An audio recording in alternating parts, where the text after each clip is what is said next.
Yesterday, I received divorce papers from Jess, the mother of my son, who refuses to let me see him after Annie sent her fabricated evidence that I had sex with her just hours before visiting my newborn baby at the hospital.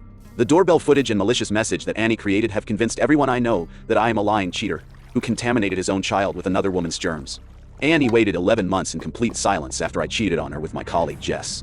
She delivered my belongings to my parents' house and cut me out of her life without a single word of confrontation or communication. I thought she had chosen dignity and grace over drama and revenge. But she was actually planning the most cruel and calculated destruction possible.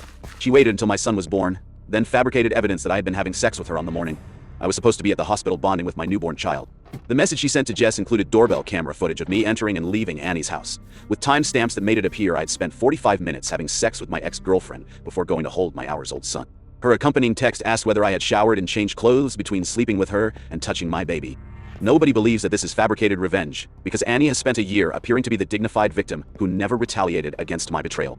Her reputation for class and integrity makes her current lie seem credible and believable to everyone who knows our history. The truth is that I went to Annie's house to collect a sentimental keychain that belonged to my deceased grandfather. She had found it months earlier and offered to return it on the specific Saturday when my son happened to be born. The timing was coincidental rather than romantic. We had a brief conversation about closure and forgiveness. She hugged me goodbye in what I thought was a gesture of mature resolution to our relationship. But she was actually creating evidence that could be misinterpreted as proof of infidelity and betrayal. The partial view of her doorbell camera makes our goodbye hug look like we could have been kissing.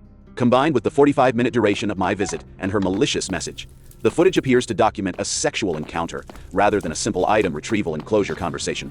Jess has revoked my hospital access and blocked my phone number. My own mother asked why I would ruin my life with a baby when Annie was apparently willing to reconcile. Even the few friends who survived my original infidelity now believe that I cheated again on the day my son was born. Annie has achieved perfect revenge by making me appear guilty of behavior that is worse than my actual crimes, while providing no way for me to prove my innocence or clear my reputation. But let me take you back to show you how my past infidelity created the perfect conditions for Annie to destroy my future family with a lie that everyone believes is true. The revenge that destroyed my life was made possible by my genuine infidelity 11 months ago, when I cheated on Annie with my colleague Jess during the final months of our 8-year relationship. I have no excuse for my behavior and have never expected sympathy for the choices that cost me the love of a good woman. My affair with Jess began during a period when Annie and I were experiencing relationship stress and communication problems that I should have addressed through honest conversation rather than seeking comfort and validation from another woman. The infidelity was discovered when Annie found evidence of my cheating in ways that I never fully understood. She never confronted me directly or demanded explanations for my betrayal. Instead, she simply delivered my belongings to my parents' house and disappeared from my life completely. I tried desperately to contact Annie through mutual friends and family members, sending hundreds of messages begging for forgiveness and opportunities to explain my actions and express my regret. But she never responded to any of my attempts at communication or reconciliation. Jess was initially upset about my efforts to win Annie back, but when she became pregnant a few months later, we decided to focus on building a future together, rather than dwelling on my past relationship mistakes. I committed completely to my relationship with Jess and my responsibilities as a father. I stopped trying to contact Annie and began preparing for the new family that Jess and I were creating together. But I never imagined that Annie's silence was strategic rather than permanent, or that she was planning revenge that would target my future family rather than addressing my past betrayal.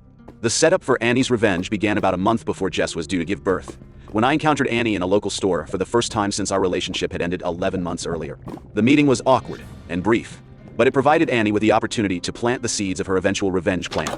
Annie was polite but distant during our encounter, which I interpreted as evidence that she had processed her anger about my infidelity and was ready to interact civilly when circumstances required brief contact. She mentioned that she had found a keychain that had belonged to my grandfather, a small but sentimentally valuable item that I'd left at her house during our relationship. The keychain was not expensive, but it had significant emotional meaning because my grandfather had given it to me when I was very young. Annie offered to return the keychain to me, but she specified that I would need to collect it on a particular Saturday morning. She said that she would be available at that time, but that if I could not come then, she would throw the keychain away rather than continuing to store my belongings. I agreed to collect the keychain on the Saturday she had specified, not realizing that she had chosen the date strategically based on Jess's due date and the likelihood that my son would be born around that time. When Jess went into labor several days earlier than expected, the Saturday morning appointment with Annie conflicted with my plans to spend the day at the hospital bonding with my newborn son. I considered canceling the appointment with Annie to focus entirely on my new family responsibilities, but the sentimental value of my grandfather's keychain made me reluctant to let it be discarded. I decided to make a quick stop at Annie's house on my way to the hospital, planning to collect the keychain efficiently and then spend the remainder of the day with Jess and our son. My son had been born late on Friday evening, so by Saturday morning he was less than 24 hours old. I had already spent time with him immediately after his birth, but I was eager to return to the hospital for additional bonding and to support Jess during her recovery. When I arrived at Annie's house on Saturday morning, I expected a brief and businesslike exchange, where she would give me the keychain and we would part ways with minimal conversation. Instead, Annie invited me inside and suggested that we take a few minutes to talk about how our relationship had ended and what we had both learned from the experience.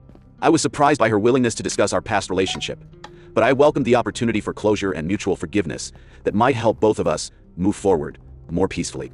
Annie seemed genuinely interested in understanding what had led to my infidelity and whether I had learned from the mistakes that had destroyed our relationship. She asked thoughtful questions about my relationship with Jess and my preparations for fatherhood. I apologized sincerely for the pain I had caused her and expressed gratitude for the positive aspects of our relationship that had helped me grow as a person. I told her that I regretted my infidelity, but that I was committed to being a better partner to Jess and a responsible father to our son. Annie listened to my apologies and explanations with apparent understanding and acceptance.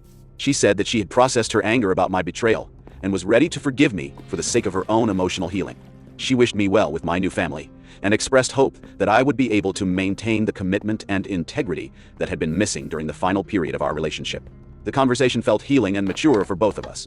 I believed that we were achieving genuine closure that would allow us to remember the positive aspects of our relationship, while accepting that my infidelity had made romantic reconciliation impossible. When I prepared to leave after collecting my grandfather's keychain, Annie hugged me goodbye in what seemed like a gesture of forgiveness and well-wishing for my future happiness. I held on to the hug, perhaps longer than necessary, because I felt relief and gratitude that Annie was able to treat me with kindness, despite the pain I had caused her through my infidelity and betrayal.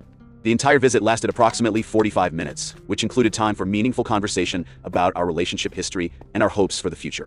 I left feeling positive about the closure we had achieved and optimistic about my ability to build a healthy family with Jess. I went directly from Annie's house to the hospital, where I planned to spend the day bonding with my son and supporting Jess during her recovery from childbirth. But when I arrived at the hospital, I discovered that Jess had revoked my access to her room and our son. The security staff informed me that I was no longer welcome on the maternity ward, but they would not explain why my access had been removed. I tried calling Jess and her family members repeatedly, but no one would answer my calls or respond to my messages asking for clarification about why I was being denied access to my newborn son. Finally, I received a response from Jess's mother, who sent me a screenshot of a message that Annie had sent to Jess while I was driving from Annie's house to the hospital. The message included doorbell camera footage showing me entering Annie's house at 9:30 in the morning and leaving at 10:15. The partial view of the camera made our goodbye hug appear ambiguous, as if we might have been kissing rather than simply embracing. Annie's accompanying text message was devastating and designed to create maximum damage to my relationship with Jess and my access to our son. The message that destroyed my life was crafted with precision and malice to create the most damaging possible interpretation of my innocent visit to Annie's house. Every word was chosen to maximize Jess's pain and anger, while making my protestations of innocence seem like desperate lies from a caught cheater. Annie's text to Jess read, "Did he even shower and change his clothes between fucking me and holding his son? Congratulations on being stuck with him for the next 18 years. I hope it's everything you dreamed of." The cruelty and calculation behind that message was breathtaking. Annie had waited nearly a year for the perfect moment to strike, timing her revenge for the day when it would cause maximum emotional devastation to both me and the innocent woman who had become pregnant with my child.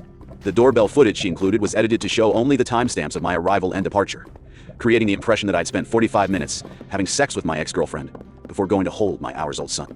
The partial camera angle made our goodbye hug look potentially romantic or sexual, providing visual evidence to support her claims about what had happened during my visit to her house. But the most devastating aspect of Annie's revenge was her decision to target Jess and my newborn son, rather than confronting me directly about my past infidelity. She chose to destroy my future family, rather than simply punishing me for my past betrayal. When I received the screenshot of Annie's message from Jess's mother, I immediately understood the magnitude of the disaster that Annie had created. I realized that my innocent visit to collect my grandfather's keychain had been transformed into evidence of fresh infidelity on the day my son was born. I tried desperately to contact Annie to demand that she correct her lies and explain to Jess what had actually happened during my visit to her house. But Annie had blocked my phone number and social media accounts, making it impossible for me to reach her or force her to confess her deception. I sent dozens of messages to Jess trying to explain the true nature of my visit to Annie's house and the innocent reasons for the timing that had made our interaction appear suspicious and inappropriate.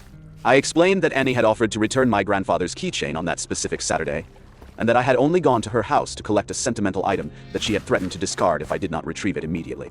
I described our conversation about closure and forgiveness, emphasizing that our interaction had been mature and appropriate, rather than romantic or sexual. I pointed out that the doorbell footage only showed my arrival and departure times, not the actual content of our interaction, or any evidence of inappropriate behavior between us. But my explanation sounded exactly like the desperate lies that a caught cheater would tell when confronted with evidence of fresh infidelity. Every detail of my story seemed designed to minimize and excuse behavior that appeared obviously inappropriate and betraying.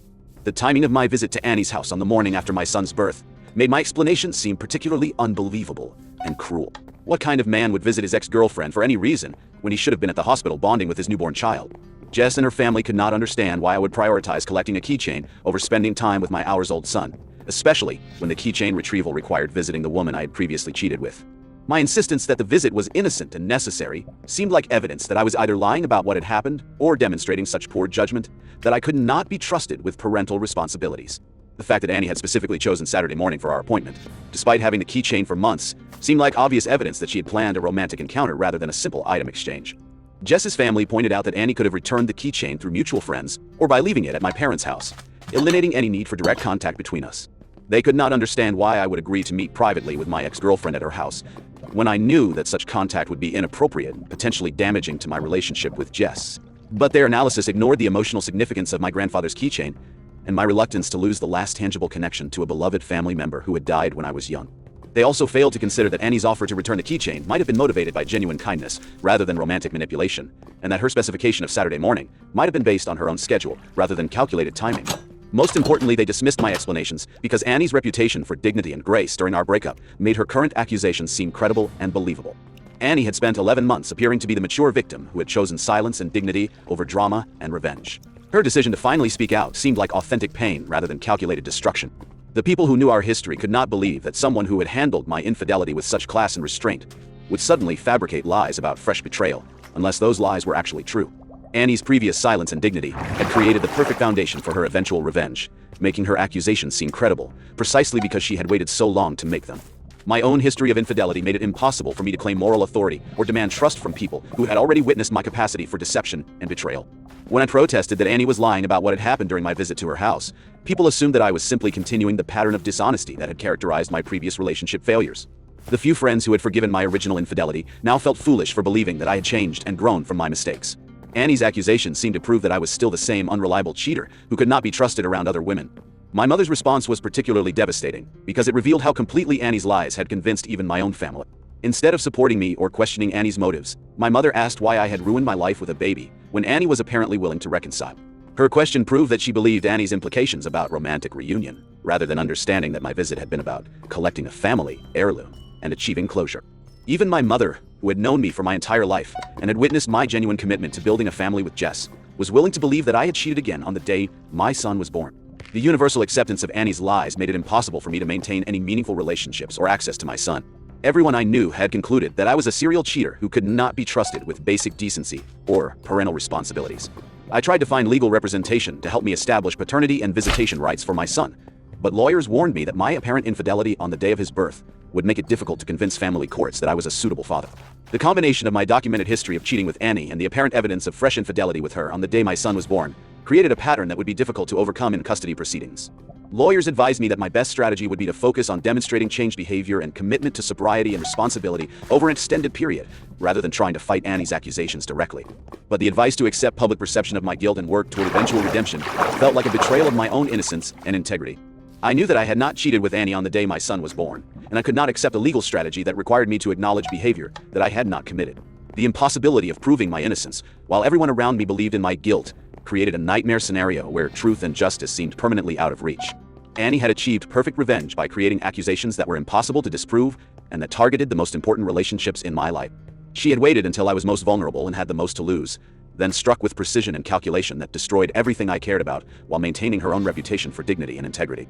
The 3 weeks since Annie's revenge message have been characterized by complete isolation and the gradual realization that some lies are so perfectly crafted that they become indistinguishable from truth in the minds of everyone who matters.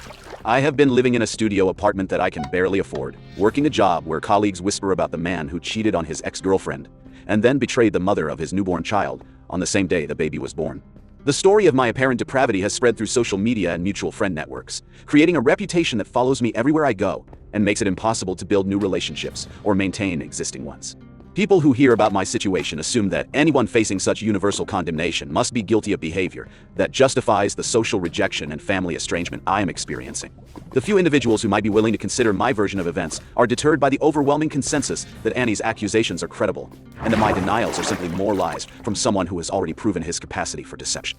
I have stopped trying to convince people of my innocence because the effort only reinforces their belief that I am a manipulative liar who refuses to accept responsibility for his actions. The legal system has provided no relief or pathway to justice.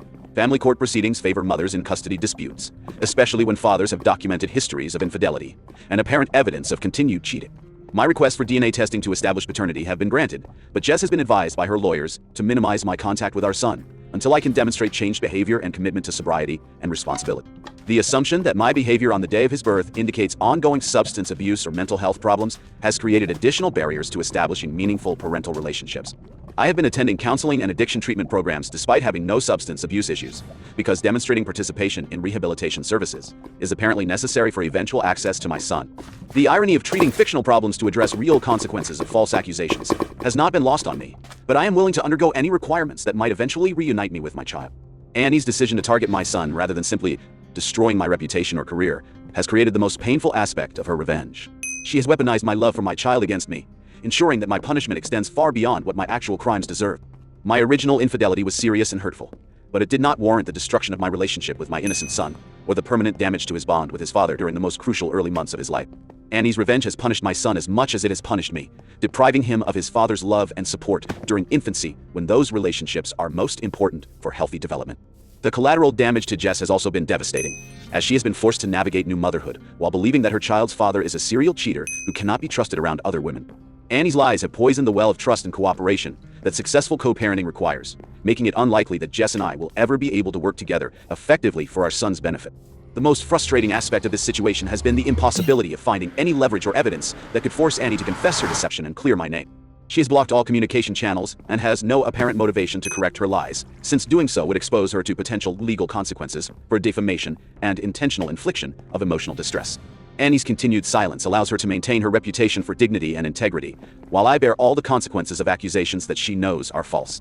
I have considered hiring private investigators to gather evidence about Annie's activities and motivations, but lawyers have warned me that such efforts could be characterized as stalking or harassment if they became known. The legal system provides no practical remedies for someone whose life has been destroyed by false accusations that cannot be disproven through available evidence. I have been documenting my daily activities and maintaining detailed records of my interactions with potential witnesses, hoping to build a case for my innocence over time through demonstration of changed behavior and character. But the effort required to prove innocence after being accused of such serious moral failures is exhausting and demoralizing, especially when the accusations were fabricated by someone seeking revenge. The experience has taught me that reputation and trust, once destroyed, are almost impossible to rebuild regardless of the truth underlying their destruction. Annie understood that creating believable lies would be more effective than any direct confrontation or honest expression of her anger about my infidelity. She realized that revenge targeting my future family would be more devastating than any punishment directed at me personally, because it would create ongoing suffering that extended far beyond our relationship. Her patience in waiting 11 months for the perfect opportunity to strike demonstrated a level of calculation and strategic thinking that I had never suspected during our relationship. The woman I thought I knew was capable of forgiveness and mature closure, but the woman who destroyed my life was willing to sacrifice innocent people to achieve perfect revenge against someone who had betrayed her trust. I have been forced to accept that I may never see my son again, or that any future relationship with him will be permanently damaged by the lies that Annie created about my character and behavior. The possibility that my child will grow up believing that his father is a serial cheater who abandoned him on the day of his birth is almost too painful to contemplate. But I am committed to continuing efforts to clear my name and establish my innocence, both for my own sake and for the possibility that someday my son will be old enough to hear my version of events and make his own judgments about the truth. The most important lesson from this experience has been understanding that past mistakes can create vulnerability to future manipulation and revenge that extends far beyond the original scope of wrongdoing. My infidelity with Annie created the foundation for her eventual destruction of my relationship with my son, demonstrating that betrayal can have consequences that continue for years after the original offense. I hope that sharing my story will help other people understand the potential long-term costs of infidelity and the importance of addressing relationship problems through honest communication rather than seeking comfort outside committed partnerships. Have you ever been the victim of false accusations that destroyed important relationships? How do you prove innocence when evidence has been manipulated to suggest guilt? What advice would you give to someone whose past mistakes have created vulnerability to revenge and manipulation? Share your thoughts about truth, justice, and the consequences of betrayal in the comments below.